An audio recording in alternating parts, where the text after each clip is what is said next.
The morning my uncle handed me the keys to a brand new John Deere, he didn't say a word, not a single word. No speech, no explanation, no moment where he put his hand on my shoulder and told me why.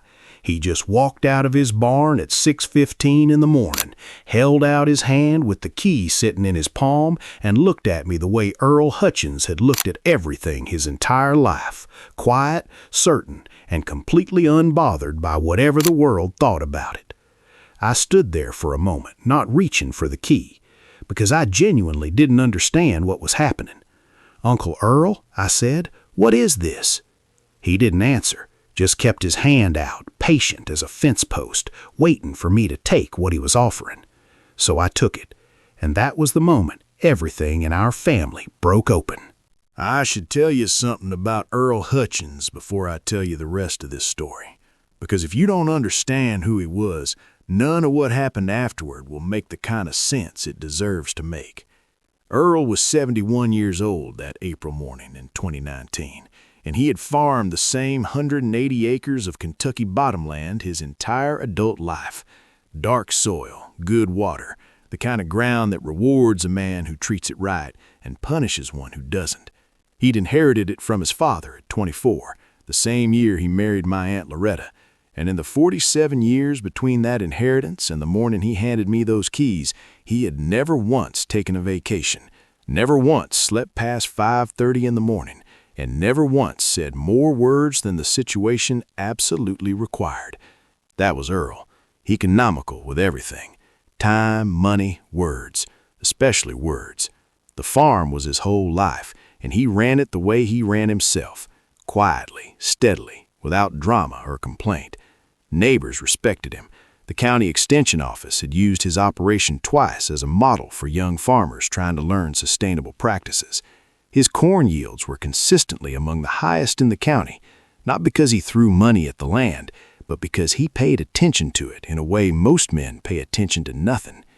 He had one son, Raymond, 44 years old, broad-shouldered, loud in the way that men are loud when they've never had to earn the room's attention. They just take it. Raymond had grown up on that farm the way some men grow up in a house without ever really living there, present in body, absent in investment. He'd moved to Lexington at 22, come back at 31 when a business venture went sideways and he needed somewhere to land, and had been loosely attached to the farm ever since, helping when it suited him, disappearing when it didn't. Raymond called himself a farmer at family gatherings. The men who actually farmed said nothing when he did. And then there was me, James Calloway, Earl's nephew through his younger brother, my father, who died of a heart attack when I was 19 and left me with nothing except the understanding that a man has to build his own ground to stand on. I'd started helping Earl on weekends during high school, not because anyone asked me to, but because the farm felt like the one place where the work you put in was exactly equal to what came back out. No politics, no favoritism, just soil and seed and honest result. After my father died, I started coming more. Then most weeks I was there 4 or 5 days, working alongside Earl from before sunrise until the light gave out. He never offered to pay me beyond meals and the occasional envelope of cash at harvest that I never counted in front of him out of respect, and I never asked for more because that wasn't why I came. I came because the work steadied me, and because Earl, for all his silence, had a way of making you feel that what you were doing mattered. Not through words, just through the way he worked beside you, the way he trusted you with his equipment, the way he'd hand you a task and walk away without hovering, which is the purest form of confidence one man can show another. For 11 years, that was the arrangement. Raymond knew I helped on the farm. Raymond didn't particularly care, as long as nobody expected him to be there at 5:30 in the morning doing the same. And then one Tuesday in April, a flatbed truck from Henderson Farm Equipment rolled up Earl's gravel driveway carrying a brand new John Deere 6120M, forest green and gleaming in the early morning Kentucky sun, and Earl signed the delivery papers, walked the tractor into the barn himself, and the following morning handed me the key. Not Raymond. Me. By noon that same day, Raymond's truck was in the driveway. By 12:15, I could hear his voice carrying across the yard from inside the farmhouse. Not the words, just the tone. That particular pitch a man's voice reaches when he feels something has been taken from him, when he's decided that what belongs to someone else was actually always supposed to be his. I was out in the equipment shed checking fluid levels on the new tractor when Earl walked past the open door heading toward the house. He glanced at me once, said nothing, but something in that glance told me he had known this moment was coming long before Raymond's truck ever turned into the driveway, and that he had been ready for it far longer than any of us realized. Raymond Hutchins was not a man who took perceived slights quietly, and by the time I'd finished checking the oil on that John Deere and walked back toward the farmhouse to wash up for lunch, he was already standing on the porch with his arms crossed and his jaw set in that particular way that told anyone who knew him that he had already decided how this conversation was going to go before it started. He was wearing clean boots, I noticed, the kind of clean that tells you a man hasn't been in a field recently, and he looked at me the way you look at something that has appeared in a place you didn't expect it and don't particularly welcome it. And when I nodded at him and reached for the screen door, he stepped just slightly to the side, not enough to block me, but enough to make me aware that he was considering it, and he said, in a voice that was almost casual, almost relaxed, almost friendly, "You want to tell me what my daddy's tractor is doing with your name on it?" And I stopped with my hand on the door and looked at him and said, "I don't have my name on anything, Raymond. Your father gave me the key this morning. You'd have to ask him why." And Raymond made a sound that wasn't quite a laugh, more like the noise a man makes when he's decided the person in front of him is either stupid or dishonest and hasn't yet determined which. And he said, "I'm asking you." And I said, "And I'm telling you, I don't have an answer for you." And then I went inside because there was nothing else honest I could say, and I have never found much use in conversations that have already reached their conclusion before they begin. Earl was at the kitchen table drinking coffee, his back straight, his hands wrapped around the mug the way they always were, and he looked up when I came in and then looked back down at his coffee. And the three of us existed in that farmhouse for the next 20 minutes in a silence so complete you could hear the refrigerator cycling on and off. And Raymond eventually came inside and sat down across from his father and said, "Daddy, I want to understand your thinking." And Earl looked at him for a long moment and then said, "No, you don't." And that was the entirety of that conversation, 2 sentences. And then Earl stood up, rinsed his mug, set it on the drying rack, and walked back out to the barn. And Raymond sat at that table alone for a while, and I found somewhere else to be, because a man's humiliation, even a man who has earned it, is still a private thing, and I wasn't raised to watch it. What came next, though, I had not anticipated, because I had made the mistake that decent people often make, which is assuming that because you yourself would let something go, the other person will also let it go. And Raymond Hutchins was not built for letting things go. Over the following 2 weeks, he worked the phones and the family dinners and the casual conversations with a patience and thoroughness I had never seen him apply to anything involving actual labor. And what he built, methodically and quietly, in a way that was almost impressive given how loud he normally was a narrative, a version of events in which I had spent 11 years cultivating Earl's trust, not out of genuine love for the man or the land, but as a long strategy to position myself for exactly this kind of reward, in which I had, in his telling, essentially manipulated an old man's loneliness and his grief over a son who hadn't been present enough, and used that manipulation to insert myself into an inheritance that should have flowed naturally to blood. He said this to my Aunt Patricia at her kitchen table over coffee. He said a version of it to my cousin Deb at the family Easter gathering, casual, almost offhand, planting it like seed and walking away. He said a shorter version of it to 2 neighbors who farmed land adjacent to Earl's, men who respected Earl and whose opinion in the community carried weight. And I know he said all of this not because anyone came to me directly with it, people rarely do, but because I could feel the shift, the way conversations paused a half-second too long when I arrived somewhere, the way certain relatives who had always been easy with me became careful, measured, like they were now holding something in mind when they looked at me that hadn't been there before. And that feeling, that specific feeling of your reputation being quietly taken apart in rooms you're not in, is one of the loneliest feelings a person can experience, because there is almost nothing you can do about it. You cannot defend yourself against whispers without sounding defensive. You cannot chase down every conversation and correct it. All you can do is keep being who you are and trust that the people who matter will eventually see clearly. And I told myself that. I told myself that every morning for 2 weeks while I drove out to Earl's farm and worked the same hours I had always worked. And Earl said nothing about any of it, gave no indication that he knew what Raymond was doing, which either meant he didn't know or meant he knew and had already decided it didn't change anything. And with Earl Hutchins, I had learned long ago, those two things were almost impossible to tell apart. There is a particular kind of man who does his most important living in private, who makes his most significant decisions not in boardrooms or at family gatherings or in the presence of witnesses, but alone, in the early morning, before the world has fully woken up and started asking things of him. And Earl Hutchins was that kind of man so completely that even the people closest to him, even the people who had worked beside him for years, understood only the surface of what went on inside him, saw only the actions and never the full architecture of thought and feeling that produced them. And I had always known this about Earl, had always respected it the way you respect a river's current even when you can't see what's moving beneath the surface.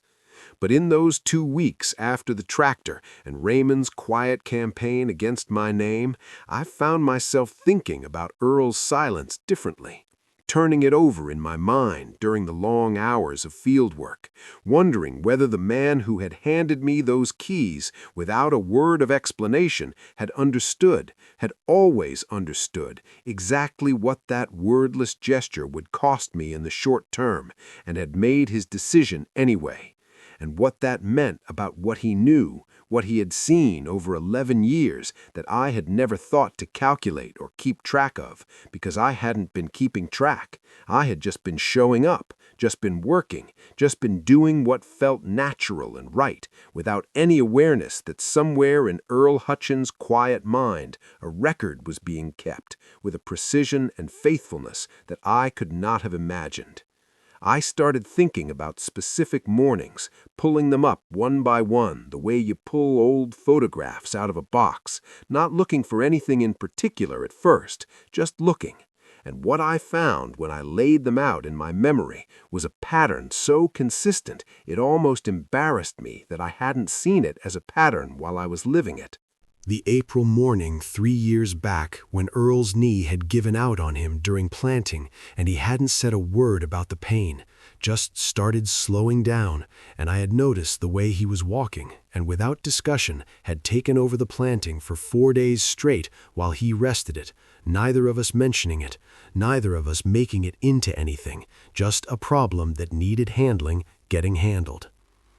The October night the year before that, when a storm had come through faster than the forecast predicted, and I had driven out at 11 at night without being called because I knew Earl's hay was still in the field, and I knew he couldn't get it all in alone before the rain hit, and we had worked in the dark with the tractor lights cutting yellow beams through the wind until 2 in the morning, and when it was done, Earl had looked at me once and nodded, and that nod had felt like more than most men's speeches. The January morning I had driven 40 minutes in ice to get a part from the dealer in Harrodsburg because Earl's water pump had failed and his livestock needed water, and the roads were bad enough that I had slid off the county road once on the way there and once on the way back, and told Earl nothing about either slide because it wasn't relevant to whether the water pump got fixed, which it did by noon, and the animals were watered, and Earl had made coffee, and we had sat in the barn and drunk it without discussing what the morning had required of either of us. None of these things had felt significant when they happened. That is the nature of showing up consistently. It doesn't feel like anything in the moment. It feels like just the next thing that needs doing, and you do it, And then there is another next thing, and you do that too, and somewhere in the accumulation of all those unremarkable moments, a record is written that is more honest than anything a man could say about himself, because it is written entirely in action, and action, unlike words, cannot be performed for an audience without the performance eventually showing through. Raymond had been on this farm for 13 years since coming back from Lexington, and I sat with that fact one evening on the drive home and tried to construct, as honestly as I could, a parallel list for him. Tried to recall the late nights and the bad weather mornings and the equipment failures and the moments when the farm had needed something from Raymond that Raymond had been present to give. And the list I came up with was not empty, but it was short, and more importantly, it was populated almost entirely with things Raymond had done when there were other people around to see them done. And I am not saying that to be cruel. I am saying it because I think Raymond himself, if he sat alone long enough in genuine honesty, would recognize the truth of it, would recognize that what had grown between Earl and me over 11 years was not strategy or manipulation or the calculated grooming of an old man's affection, but simply the natural result of two people who both loved the same piece of ground, showing up for it together, over and over, in the dark and the cold and the rain, without keeping score, without expecting acknowledgement, without any audience at all except the land itself, which keeps its own record and does not lie. It was a Thursday evening in late May, 6 weeks after the tractor had arrived, when Earl Hutchins finally spoke, and he did it the way he did everything, without announcement, without ceremony, without any indication that what was about to happen had been building inside him for weeks and possibly for years. And what made it remarkable was not just what he said, but the fact that he had gathered us both, Raymond and me, not through a formal invitation or a phone call asking us to come at a particular time, but simply by being in the barn at 6 in the evening when Raymond happened to stop by and I happened to still be there finishing up the last of the day's work. And whether that convergence was accidental or whether Earl had arranged it through some quiet manipulation of timing that neither of us had detected, I still cannot say with certainty, but I have my suspicion. Because Earl Hutchins was a man who had spent 71 years understanding how things moved and how to position himself relative to that movement without appearing to position himself at all. And so when Raymond walked into the barn and found his father sitting on an overturned feed bucket near the new John Deere with his hat in his hands and me at the workbench nearby, and Raymond's expression shifted through surprise and then calculation and then a kind of forced casualness, I watched Earl watch all of that happen across his son's face, and I saw something in Earl's eyes that I can only describe as a quiet and complete recognition, the look of a man seeing clearly what he already knew he would see. And Raymond said, with that almost casual voice he had been using since April, "Didn't know you two were having a meeting." And Earl said, "Sit down, Raymond." And the way he said it, not loudly, not harshly, just with a flatness and a finality that left no room for negotiation, made Raymond sit down on a hay bale without another word, which itself told you something about what Raymond understood, underneath all his noise, about his father's authority. Earl looked at his hat for a moment, turning it slowly in his hands, and then he looked up at Raymond and he said, "I know what you've been saying about James." And Raymond started to speak, and Earl said, "I'm not finished." And Raymond closed his mouth, and Earl said, "I know who you've been saying it to, and I know why, and I want you to hear me clearly because I'm only going to say this once and I won't be revisiting it." And the barn was so quiet in that moment that I could hear the horses shifting in their stalls at the far end, and I wanted to excuse myself, wanted to give them the privacy of this moment, but something in Earl's posture told me that my being present was not incidental, that this was being said in front of me deliberately, that the witness mattered, and so I stayed still and kept my eyes on the workbench and listened. Earl said, I gave James that tractor because James has earned everything on this farm that has his hands on it, and because I have watched that boy show up for this land for 11 years without ever once asking what was in it for him, and because the morning my knee gave out in the north field and I didn't tell a soul, James saw it in the way I was walking, and he took over without being asked and without making me feel diminished by needing help, and a man doesn't forget that. And then Earl paused and looked at Raymond with an expression that was not cruel, but was completely honest, which is sometimes harder to receive than cruelty. And he said, I also gave it to James because you have had 13 years on this land, Raymond, and I can count on one hand the mornings you were here before the sun came up when nobody was watching. And I want you to think about that number, and I want you to be honest with yourself about what it means. And Raymond's jaw tightened, and something moved across his face that was painful to observe even from where I was standing.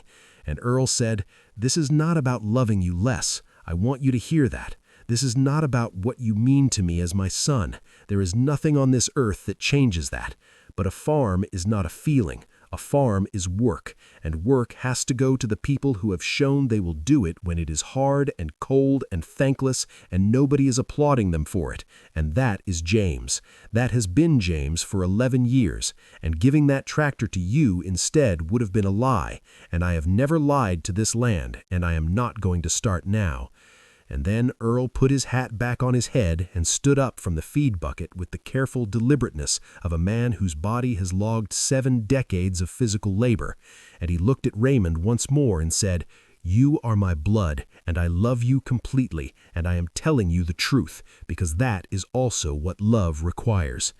And then he walked out of the barn into the evening, and Raymond and I sat in that space he had left behind, in a silence so full it had weight. And neither of us said a single word. Raymond left the barn that evening without looking at me, walked straight to his truck, sat in it for a long time without starting the engine, and I watched the light fade outside the barn door and listened to the silence where his justifications used to be. And I thought about how the truth, when it finally arrives in the right voice at the right moment, doesn't need to be loud or elaborate or decorated with argument. It just needs to be honest. And Earl had been honest in the way that only a man with nothing left to prove can be honest, cleanly and completely and without cruelty. And whatever Raymond did with that honesty in the privacy of his own conscience was between him and himself.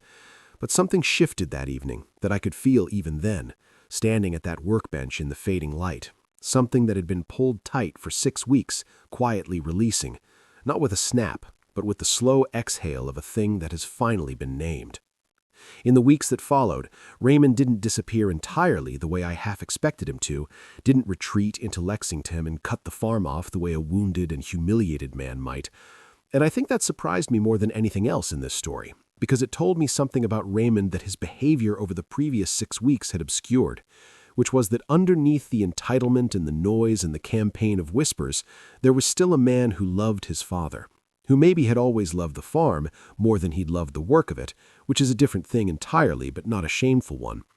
And in the months after that evening in the barn, Raymond began showing up differently, not dramatically, not with any announcement or acknowledgement of what had changed, just quietly, incrementally, the way a man changes when he has been handed an honest mirror and has decided, after the initial pain of looking into it, to take what he sees seriously. He started coming out on mornings that were not comfortable, I noticed that. Started asking Earl questions about the land that were genuine questions, not conversation, not performance, actual curiosity about soil composition and drainage patterns and why Earl rotated his crops the way he did. And Earl answered every one of those questions with the same patient economy he applied to everything. No fanfare, no acknowledgement that anything was different, just a father answering his son's questions about the ground they both stood on. And I gave that space the respect it deserved by staying out of the middle of it, because that reconciliation, quiet and unannounced as it was, belonged entirely to them. The whispers Raymond had planted around the community faded the way whispers always fade when the person spreading them stops tending them. And the neighbors and relatives who had been watching me carefully with that new hesitation in their eyes gradually returned to the ease we'd had before, Not because anyone formally cleared my name or made any declaration, but because the story Raymond had been telling simply stopped being told, and in its absence, the 11 years of actual behavior reasserted themselves the way good ground reasserts itself after a bad season, quietly, reliably, without needing to make a point of it. Earl never mentioned that evening in the barn again, never referred to it directly, never asked me how I felt about what had been said or checked in about the weeks of difficulty that had preceded it. And I didn't expect him to, because that was not how Earl operated. He made his decisions and stood behind them and trusted the people around him to understand that his actions were his language, and that language, for those willing to learn it, was more precise and more trustworthy than most men's words. What I carried forward from all of it was something I have thought about many times since, which is the particular cruelty and the particular mercy of being truly seen by someone. The cruelty because you cannot control what they see and cannot edit it or soften it or present only the flattering angles, and the mercy because when someone sees you completely and chooses to trust you anyway, chooses to stand behind you anyway, that trust becomes something you carry differently than any trust that was given casually or without full information. You carry it carefully, you feel its weight, you understand that it was not given lightly and therefore cannot be held lightly. And the key to that John Deere sitting in my jacket pocket was exactly that. Not a gift in the ordinary sense, not a reward or a bonus or a gesture of affection, but a statement of witness. Earl's way of saying, I have watched you for 11 years in the dark and the cold and the thankless hours, and I know what I saw. And that knowing, expressed in the only language Earl Hutchins had ever fully trusted, which was action, was worth more to me than any words he could have assembled. And I think about that sometimes, when I am out in the early morning with the engine running and the field opening up ahead of me. Think about what it means to be the kind of person whose consistency becomes visible to someone who is paying attention. Think about how the most important work a man does is almost never the work anyone is watching, and how the only audience that ultimately matters is the one that was there in the quiet, in the ordinary, in the unremarkable accumulation of days when nobody was counting except the land and the one man whose judgment you would trust with your life.